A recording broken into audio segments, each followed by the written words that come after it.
compartilhou com vocês o link do GitHub, né, que eu compartilhei, Isso. mas está lá. Vou mandar mais uma vez lá. Vou reforçar. Lá. Eu tenho aqui os slides, estão aqui, e também está aqui o Jupyter Notebook. Eu vou rodar aqui localmente, mas ele roda no Colab, roda local. Ele é bem simples, não vai ocupar muito poder de processamento, mas é legal. Eu vou rodando aqui, se vocês quiserem rodando junto, até para ir gerando dúvidas e perguntas, tá bom? Eu vou até zerar aqui para rodar, para falar que está rodando mesmo. Não é um print da tela, não. Está rodando. Então, vamos lá. Opa. Vou começar aqui. Então, eu vou... Tá bom a fonte ou quer que eu aumente um pouquinho, Thiago? Dá para ver bem? Então, eu vou lá no YouTube para ver, porque aqui no StreamYard para mim é pequenininho. Deixa eu ver aqui no YouTube. Quando eu maximizo, tá ok. Tá ok a fonte. Tá ok. Vou tentar. Vou mudar. Tá, beleza. Bom, se alguém mandar alguma coisa aí no chat, você me avisa que eu aumento um pouquinho, tá? Tá bom, tô acompanhando aqui. Vamos lá. Então aqui tem alguns links, né, de algumas bibliotecas. Aqui nem todas eu vou usar aqui, mas como eu uso bastante isso para as aulas, eu já deixo o padrão aqui no meus notebooks, também algumas bases de dados públicas e clássicas que eu também uso, então tá aqui. Vamos lá.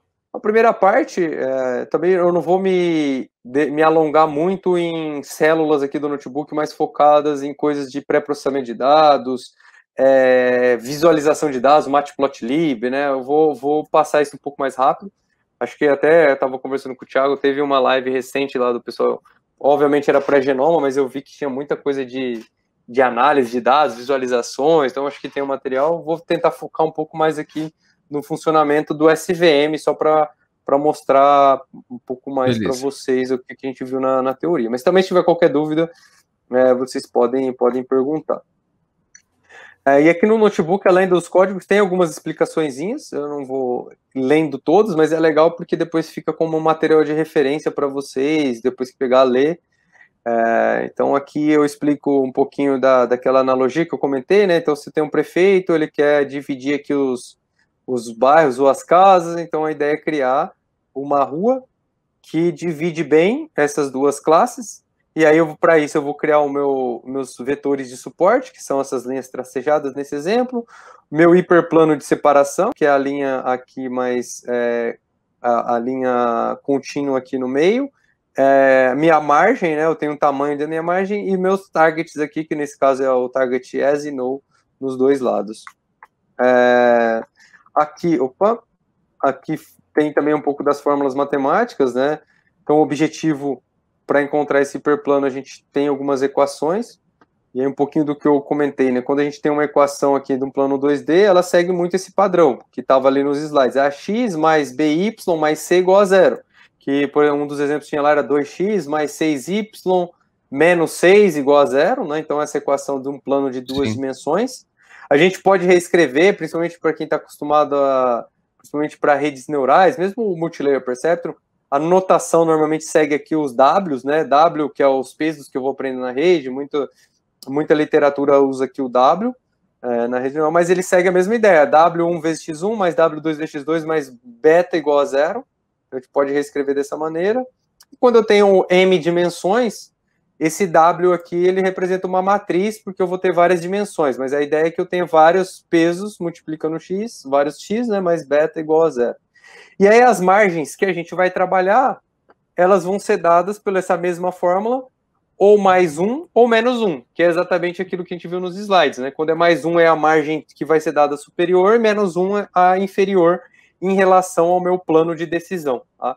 Show. E a distância entre essas margens, que é exatamente essa distância aqui, né, que é o que a gente calcula, ela é dada, então a distância é igual a 2 dividido pelo o W em módulo, que é esse peso aqui.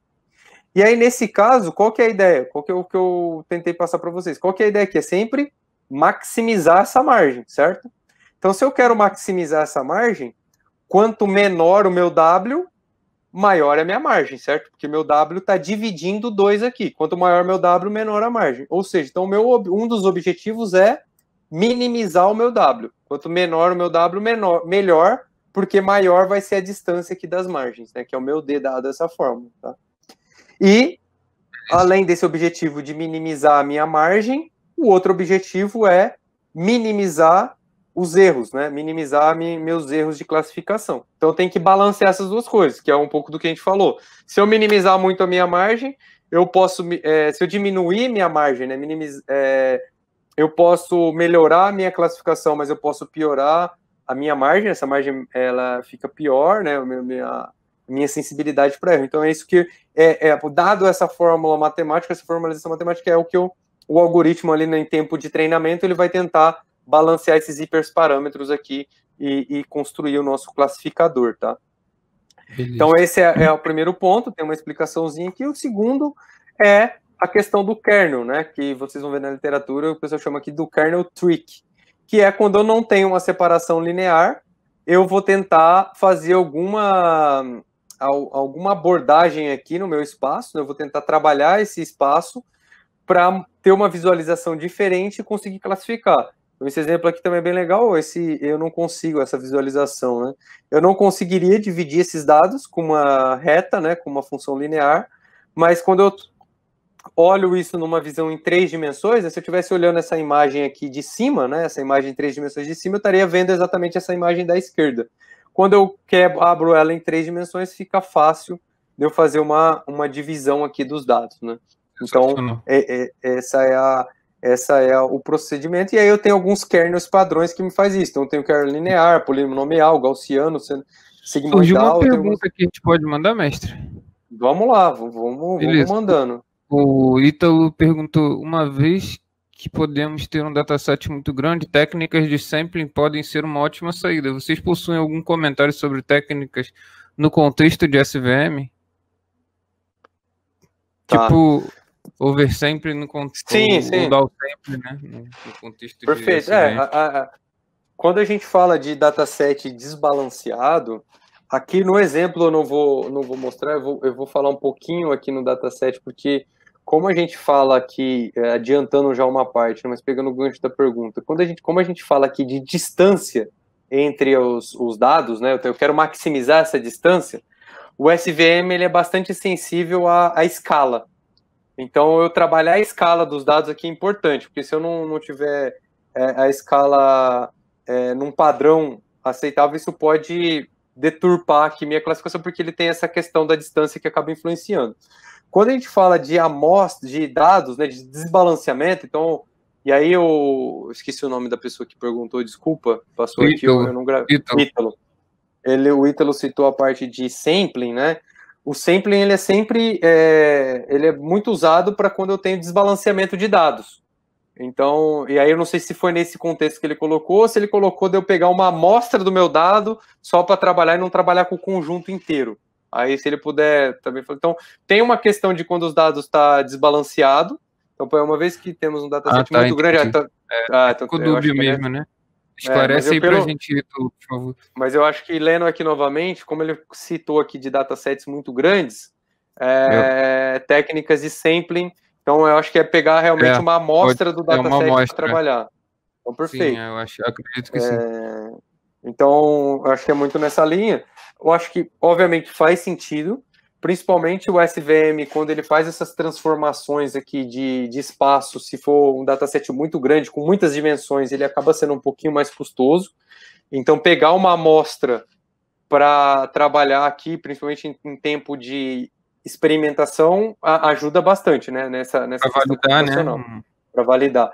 Mas tem que tomar muito cuidado para pegar uma amostra que representativa, exatamente. Tem que pegar uma amostra representativa aqui do seu conjunto. Legal. Beleza. Bom, passado aqui, então esse é só um resuminho, né, do que a gente viu lá nos slides, mas é legal ter aqui no Jupyter para vocês, quando usarem, se fizer sentido usar esse material de consulta. Mas vamos rodar aqui um exemplo simples. Vamos importar aqui do scikit-learn, né? O scikit-learn, a biblioteca aqui do SVM é o SVC. Então eu importo ele, cara, from scikit-learn, importo SVC. Aqui, esse bloco aqui é só para plotar os meus dados, né? Estou usando aqui o plot só para ver como que esse exemplinho de dados ele se comporta. Então a gente vê que ele não é um dado simples, né? Ele tem um meio aqui bastante misturado, né? Então eu não vou acertar 100%, a não ser que eu consiga trabalhar bem essa parte de mudar a dimensão dos meus dados. Então, mas nesse caso aqui eu não estou usando esse recurso ainda. E aí eu estou criando, então aqui só para ver os meus dados, imprimir esses dados. E aí eu tenho aqui, ó, o meu algoritmo, que eu estou chamando de SVM, ele é do tipo SVC, que eu importei aqui em cima. Não estou colocando nenhum parâmetro ainda, então deixei o padrãozão do scikit-learn, porque depois a gente vai trabalhar, mas está vendo que aqui tem uma linha comentada, eu posso escolher o kernel, nesse caso linear, né, mas eu não vou rodar ele agora, e eu tenho uma variável C. Se vocês estavam desde o começo, eu frisei bastante essa questão do C lá nos slides, lembra? Sim. Então a gente vai trabalhar essas duas coisas. Então o kernel aqui eu tenho alguns kernels, né, ó, linear, polinomial, gaussiano, que a gente pode trabalhar, que está ligado a essa questão aqui de converter o kernel trick aqui, né, de mudar o espaço dimensional. E o C, como a gente viu no slide, ele está mais ligado a essa questão aqui da margem de divisão aqui dos meus vetores de suporte e quão tolerante a erros eu tô, o quão rígido eu quero que essa margem seja. Então, nesse primeiro caso aqui, só para a gente rodar o primeiro exemplo, eu criei um padrãozão, sem setar nenhum parâmetro, passei os dados aqui de treino e teste, né, o X eu estou recebendo meus dados de treino, então eu estou pegando todos os meus dados, excluindo a classe, e estou no Y recebendo a classe, né? Então, basicamente, essa divisão padrão que a gente faz, e aí estou mandando treinar o meu modelo que eu criei aqui, meu SVM, ponto fit, né, que é o treinamento, e passando esses dados aqui, os exemplos, né, os atributos e a classe. Treinou, e aqui ele imprime só quais foram os parâmetros padrões que ele gerou automático, né? Então meu C foi igual a 1, meu tamanho de cache foi 200, então ele gerou aqui mostrou o classificador que eu gerei, os parâmetros básicos, e aí aqui eu vou rodar, eu já tinha rodado, vou rodar essa célula, que primeiro traz aqui os meus dados novamente, mas essa linha aqui que é a mais importante, onde eu estou falando que o Z, ele vai receber vai usar o meu classificador que eu treinei aqui e vai predizer, né? Vou dar o predict naquele classificador que eu treinei e vou passar os dados para ele tentar predizer. E depois desse Z eu vou trabalhar aqui também só por questões de plotar, e vou plotar aqui meu gráfico que ele gerou. Então essa aqui, nesse exemplo muito simples, eu criei um classificador. E aí, se eu não quisesse visualizar nada aqui, de forma padrão, eu teria quantas linhas de código? Uma linha, que é importar o SVM do scikit-learn. Outra linha, que é treinar o meu modelo com os dados, né? Te extraindo toda a parte de trabalhar os dados. E depois uma terceira linha para predizer. 3 linhas de código que eu criei um classificador bem simples aqui, já para ter uma visualização e já poder fazer uma classificação inicial. Então, dá para brincar sem muita complexidade. E aí vamos seguir aqui com alguns exemplos, né? A gente já está quase chegando aqui 1 hora de live. Eu vou passar algumas coisas mais rápidas, porque a gente já abordou bastante assunto. Mas aqui, os próximos exemplos tentam ir tangibilizando um pouquinho mais algumas coisas que eu comentei. Então, aqui, mais uma vez, né, usando o scikit-learn, agora usando esse dataset Iris, que quem não conhece, ele é para classificação de flor, né? Então a gente tem duas classes, a flor de tipo setosa e versicolor aqui. Então a ideia é tentar classificar a íris da flor nessas duas classes, então eu importo ele, importei o dataset, só trouxe aqui o dataset e dividi em meus dados, então bem trabalhar os dados, e aqui sim criei o meu kernel. Então, eu criei o meu SVM classifier aqui, meu classificador SVM. Agora eu passei parâmetros, tá vendo que eu passei aqui um C igual a 100 e um kernel linear.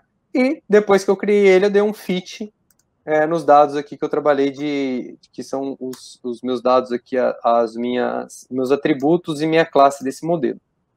E aí depois eu posso dar um predict, em um item específico. Então, ele classificou esse item aqui, que tinha essas duas variáveis, 2.5 e 1.1, ele classificou como 1. Se eu colocar, sei lá, eu vou chutar um número aqui, Continuo classificando como 1, vamos pôr um número maior aqui, vamos ver se ele muda a classificação, mas enfim. Então eu vou passar 2 valores, nesse predict ele vai predizer a classe aqui, que classe que eu estou trabalhando, vamos pôr um número pequeno, eu não lembro de cabeça qual que é, aquela classificou como 0 agora, né? Então diminuiu aqui o parâmetro, ele classificou como 0. Então é 0 ou 1, que é as duas classes de flor aqui, beleza. E aí eu vou plotar esse gráfico, vou plotar aqui. Então, esses dados aqui ficaram mais ou menos assim, né? A íris setosa e versicolor. Então, eu consegui criar um meu SVM, que ele conseguiu acertar 100% nesse caso. Essa amostra aqui bem simples. E ele criou também os vetores de suporte bastante espaçados aqui nesse caso, tá? E por que ele criou bastante espaçado? Porque, ó o tamanho do meu C aqui, ó, 100, e ele criou bem nas minhas margens de sem admitir nenhum erro aqui, certo?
Agora, o que a gente vai fazer? Vamos ver aqui na prática o que acontece se eu pôr um oposto. Aqui eu usei o meu parâmetro de C igual a 100, agora a gente vai fazer o contrário, vai usar o C igual a 0,1. É bem pequeno, já um parâmetro grande, né? E agora vamos usar um bem pequeno. Então, quando a gente colocou o C igual a 100, a gente falou quão rigoroso, né? Eu desejo que o modelo seja em relação a violações da margem, ou seja, quanto que eu admito algum erro aqui, né, nas minhas margens. Tanto é que a gente não admitiu nenhum erro aqui. Quando eu colocar agora o meu parâmetro igual a C01, vamos ver o que acontece. O que aconteceu aqui quando eu coloquei o parâmetro igual a C01? Ele continuou, a minha superfície de decisão ela está acertando, mas está vendo que agora, quando eu coloquei 0,1, eu dei uma permissão, né? Eu coloquei aqui que minha rigidez ela é pequena. Eu poderia usar esse nome aqui, rigidez, né? Então eu permito que eu tenha alguns exemplos aqui do conjunto azul ou do conjunto amarelo que invadam esses meus vetores de suporte. Isso aqui traz uma flexibilidade, né? Pode trazer alguns erros, mas traz aquela questão de flexibilidade de eu poder não ser sensível ao outlier, né? Evitar overfitting. Então, ele traz um pouco dessa flexibilidade. E aí, só para tangibilizar ainda um pouco mais isso, se eu tiver um outlier, então o que eu coloquei aqui nesse exemplo? Eu inseri aqui uns outliers no meu dataset e coloquei também agora o meu C muito grande, 10 elevado a 9. Então, no primeiro exemplo estava 100, no segundo 0,1, agora eu coloquei um bem grande, 10 elevado a 9. Ou seja, minha rigidez aqui de ter erro é 0. Então, o que vai acontecer? Como eu não permito que nenhum exemplo que eu tenha aqui no meu conjunto ultrapasse a margem, o que vai acontecer aqui? Ó? Esse outlier que eu coloquei aqui de propósito, mas pode acontecer num dataset normal, como eu não permito nenhum erro, cara, ele jogou minha margem lá em cima, bem longe do meu conjunto principal. Então, ou seja, eu não estou errando nada nesse conjunto, mas, cara, esse aqui é um exemplo claro de quando eu rodar, com certeza vai ter overfitting aqui, né? Com certeza esse cara vai overfitar. Então, eu consegui no meu treino um erro muito pequeno, quase 0 nesse exemplo, mas a minha margem ela ficou muito restrita, então isso provavelmente não vai ser bom para o meu modelo. E aí, outliers, o outlier que influenciou muito, e overfitting aqui também vai ser um problema, possivelmente, tá? Legal.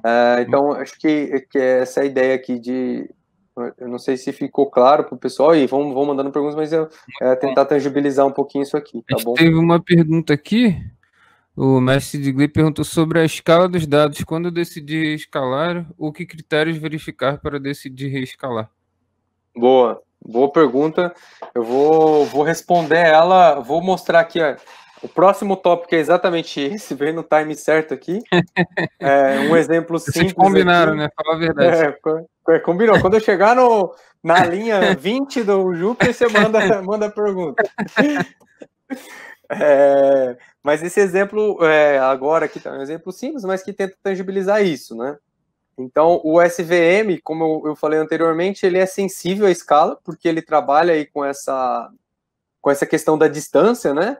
E por isso normalizar, e aí obviamente tem várias técnicas de normalização, mas aqui no caso a gente pode usar uma normalização padrão aqui, né? Substituir, a gente pode subtrair a média e dividir pelo desvio padrão e tentar normalizar esses dados para tirar essa sensibilidade aqui ou esse ponto da escala. Então tem também uma biblioteca aqui do Scikit-Learn, que é o Standard Scalar. Eu vou importar, opa, eu fiz cagadinho aqui, né? Apertei errado. Vamos rodar aqui de novo. E aí, o que acontece? Com os dados aqui nesse primeiro bloco sem normalização, o primeiro bloco aqui eu fiz sem normalização, o segundo eu usei aqui o scalar e passei a normalização. Então, o que mudou aqui visualmente falando? Tá vendo aqui que no eixo X, a minha escala é 0, 1, 2, 3, 4, 5, 6, né? No eixo X0, desculpa. E aqui no X0, mesma coisa. E aqui no eixo X1, ele tá aqui 0, 20, 40, então a escala é bem diferente. Ou seja, esse cara aqui, essa distância, essa maior distância pode influenciar versus a distância aqui da minha outra dimensão. Quando eu dei fiz essa escala padrão, né? Eu mudei. Então aqui era 0, 1, 2, 3, aqui 0, 20, 80, ficou essa escala 0, menos 0, meio, 1, 1,5, e aqui de 1 em 1. Então aqui ficou de meio em meio, aqui de 1 em 1. Diferente do que de 1 em 1 e de 20 em 20. Então a escala ficou mais organizada, né? E aí com isso, com essa normalização, a gente vê que, dado essa normalização, a minha superfície de decisão fica muito mais factível, muito melhor, né? Que aí nesse caso, usando aqui, nesse caso usei o mesmo classificador, né, com kernel linear e com C de 100, aqui minha rigidez, aqui minha superfície foi muito menor, e muito sensível à escala, sensível ao outlier, sensível a overfitting, aqui melhorou bastante, sem eu precisar mudar nada de parametrização e também mudar a questão dimensional aqui dos meus dados, né? É só mudando aqui a escala mesmo, e já ajuda bastante a trabalhar com os dados, tá? Show de bola. Beleza, aqui explicando um pouquinho disso que eu falei, né? Se a gente observar aqui as features, como é que tá.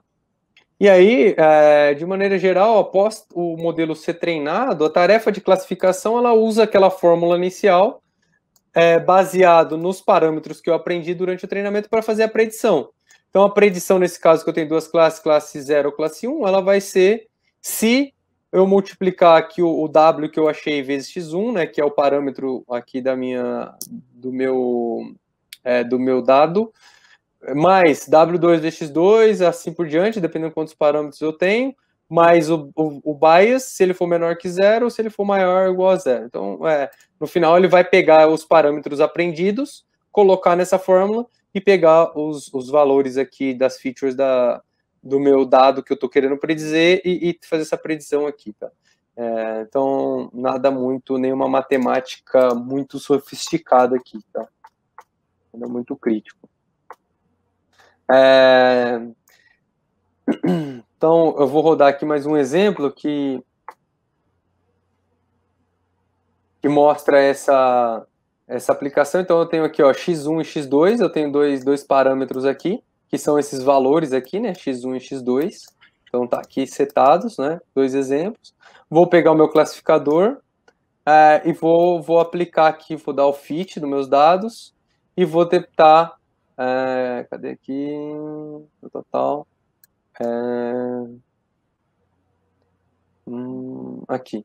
Estou usando aqui o meu classificador para plotar a minha superfície de decisão. Então, mais uma vez, mais um exemplo aqui só para mostrar como que isso faz com scikit-learn. E eu posso implementar aqui um exemplo também simples, mas eu posso implementar manualmente essa classificação do SVM, que na verdade é o quê? É fazer aquela multiplicação dos coeficientes que eu apresentei aqui em cima.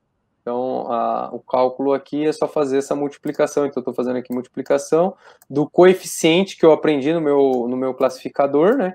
Que é os meus Ws, vezes x1. Então, o que eu estou fazendo aqui é a multiplicação, dot aqui, do meu coeficiente vezes o x1, mais o coeficiente que a gente chama aqui de interpretabilidade, que é o bias aqui, né? Que é o beta, né? Então, nesse exemplo aqui, eu só tenho um x e um beta, que eu posso fazer essa multiplicação aqui. Então, o que eu aprendi, que é o coeficiente de aprendizado, vezes o x1, mais o coeficiente aqui de intercept, que é o beta. E aí eu vou falar se classe 1, se for maior que 0, ou 0 se não for maior que 0. Né? Um if aqui, basicamente. Então, uma implementação muito, muito simplista, mas que mostra que é simples fazer isso. Então, eu estou classificando aqui o ponto 1.507, que é esse cara aqui, né? Deixa eu voltar aqui, ó. 1.507, tá aqui. Pertence à classe 0, com o score menos 1.27, e o outro ponto, 4.1, 1.1, que é esse ponto aqui, o x2, ele pertence cadê aqui? Pertence à classe 1, com score de 2.42, tá? Então, na verdade, quando eu dou um fit, isso é legal frisar bem, o que eu estou aprendendo são os Ws. Então, os Ws e o beta que eu aprendo, certo? É isso que o meu modelo aprende quando eu dou o fit. E aí eu consigo não só usar o meu modelo para dar o predict, né? Quando eu dou o predict, eu estou usando o meu modelo, que é o que eu faço aqui em cima, em alguns exemplos. Cadê aqui? Aqui, o fit para treinar. Opa, cadê o predict? Ué, vou pegar um exemplo aqui do predict. Fit. Não, aqui eu estou plotando. Deixa eu pegar um exemplo aqui. Eita. Aqui. Então, quando eu uso aqui a biblioteca, eu estou... Então, essas 3 linhas de códigos crio o meu classificador. Então, esse é o nome do meu classificador, SVM Classifier. Esse classificador que eu estou criando, então o nome aqui eu dou qualquer, ele é do tipo SVC, né, que é do que eu importei do scikit-learn, então eu importei, e esses são os parâmetros que eu estou passando. Então, eu criei meu classificador, que é desse tipo aqui com esses parâmetros. Aí eu vou pegar esse classificador que eu criei e vou treinar. Então, eu vou treinar esse classificador dando fit. Quando eu dou classifier.fit, ele vai treinar com aqueles dados rotulados que eu tenho. Depois de treinado, eu uso ele para predizer novos exemplos. Então, eu uso ele pronto predict. Mas, para ele predizer, o que ele está fazendo para predizer é exatamente fazer aquela multiplicação dessa fórmula aqui. Vou voltar aqui, cadê a fórmula? Ele está fazendo essa multiplicação. Então, quando eu dei o fit, ele aprendeu esses pesos com base nos dados rotulados, e quando eu dou o predict, ele está só aplicando os pesos numa multiplicação. Tá? Então, se eu pegar aqui, deixa eu só copiar isso aqui e voltar aqui. Ó. Então, deixa eu voltar aqui bem rapidinho.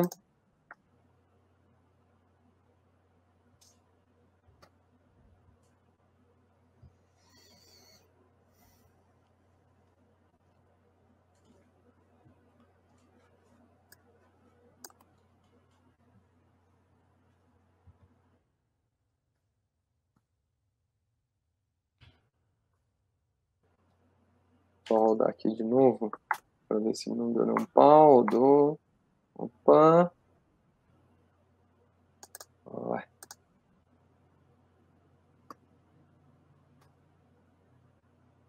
Tá.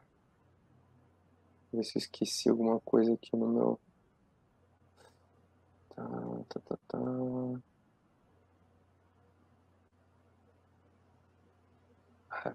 Tem um underline aqui, esqueci disso.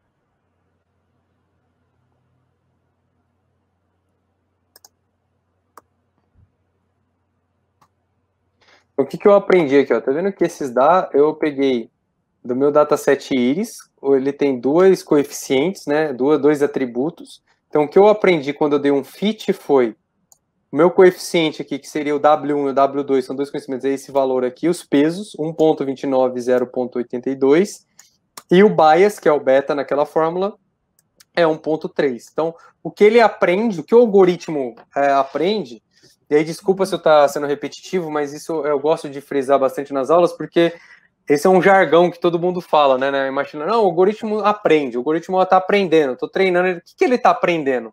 Nesse caso, ele está aprendendo esses coeficientes dessa fórmula aqui, matemática, tá? Ele está aprendendo os Ws, aí depois, como que ele prediz alguma coisa? Ele vai pegar esse W que ele aprendeu e vai multiplicar pelas variáveis, pelos atributos daquela nova variável e vai chegar num resultado final, tá? Então, por isso que aqui nesse ponto, a gente está fazendo o predict na mão. Tá vendo que eu não estou usando o predict, estou predizendo esse ponto, mas sem dar o predict, para mostrar que é só multiplicar o coeficiente que eu aprendi, vezes x1, mais o outro coeficiente que eu aprendi. Então, é mais ou menos isso que acontece, tá? Por trás, beleza? Vou passar aqui. E aí, então aqui só mostrando um pouco de como que é essa quebra em outra dimensão, tá bom? Acho que isso aqui eu posso passar para não ser repetitivo, aqui tem alguns exemplos que mostram um pouco das probabilidades, se eu quiser imprimir não só os coeficientes, mas eu posso imprimir as probabilidades que eu tenho dentro desses conjuntos, etc. Beleza. E aí, um exemplo, para finalizar, já passamos aqui um pouquinho fazendo transformação. Que é agora pegar aquele mesmo exemplo do slide e, cara, e aí, agora eu não consigo dividir aqui linearmente, né? Como é que eu faço essa transformação? A ideia é a mesma, mas agora eu vou colocar a ideia é fazer esse gráfico, nesse caso não foi uma transformação, eu só fiz a multiplicação aqui, né, que foi o exemplo que está no slide, mas a ideia aqui é eu criar o meu algoritmo, que agora eu mudei o nome dele, não é só SVM Classifier, eu chamei de Polynomial SVM Classifier, porque eu vou fazer uma transformação polinomial, que é o kernel que está aqui, eu vou voltar aqui rapidinho, eu vou usar esse kernel aqui, ó, que já está implementado, kernel polinomial, ó, que vai mudar a dimensão aqui da minha imagem. Vou voltar aqui.